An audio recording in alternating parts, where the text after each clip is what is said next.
महाराज जी, एक माता अपनी युवा संतान को भौतिक आकर्षण, नाना प्रकार की लालसाओं से कैसे बचा सकती है महाराज? बचपन से। जब तक बचपन से उसका सुधार नहीं किया तो फिर जवानी में सुधार नहीं हो सकता, युवा में सुधार नहीं हो सकता। सुधार बचपन से। अगर बाल्यावस्था में उसके संस्कार डालो, चलो पापा के पैर छू, सबसे राधे राधे करो, चलो बैठो 10 मिनट राधा राधा बोलो, तुम्हें अभी टॉफी लाएंगे, तुम्हें अभी बाल। उसको, छोटे बच्चे को राधा राधा राधा, वही बच्चा जाकर आगे भविष्य में जवान में भक्त बनेगा। और संभालना तो गर्भ अवस्था से ही होता है। जब बच्चा गर्भ में हो, ब्रह्मचर्य से रहे, खान पान सही रखे और भगवान की चर्चा सुने तो संस्कार उस पर पड़ते हैं। जब बालक गर्भ में हो तो ब्रह्मचर्य रहना चाहिए, खान पान शुद्ध रखना चाहिए, भागवतिक वातावरण रखना चाहिए। और जब बच्चा हो जाए तो जब तक जवान ना हो तब तक उसे अच्छे आचरणों की शिक्षा देनी चाहिए, पूजा में बैठालना चाहिए, तो एक सतोगुणी आदमी बनेगा। अब बचपन से माता पिता बालकें बुलावें, उदर भरे सोई जतन सिखावें।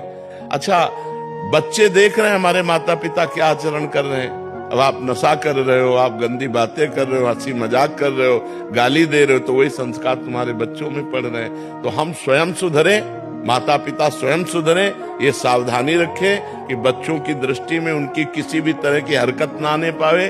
और वार्ता में, अब माता पिता लड़ रहे हैं, गाली दे रहे हैं, बच्चा छोटा सा देख रहा है, वही संस्कार उसके अंदर बढ़ रहे हैं। माता पिता गलत आचरणों से युक्त हैं तो बच्चों में वही संस्कार गंदे पड़ रहे हैं। तो बच्चे की जीवनी बनाने वाले माता पिता ही होते हैं। यदि प्रारंभ से बच्चे को पूजा में बैठालना, सतोगुणी बातें सिखाना, शास्त्र सुनाना, आतंक भर गया है दिमाग में दुष्टता भर गई है।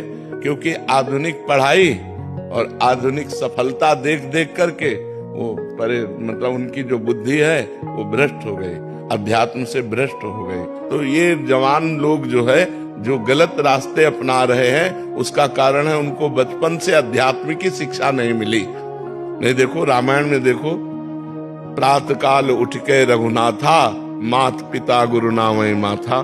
स्वयं भगवान राम प्रातः काल उठ करके माता पिता और गुरुजनों के चरणों में माथा रख के प्रणाम कर। अब कौन बच्चा प्रणाम करता है? क्योंकि सिखाया नहीं गया, आचरण ही नहीं दिए गए। जिनको सिखाया गया वो बच्चे करते हैं, और जो करेंगे वो आगे उन्नति को प्राप्त होंगे।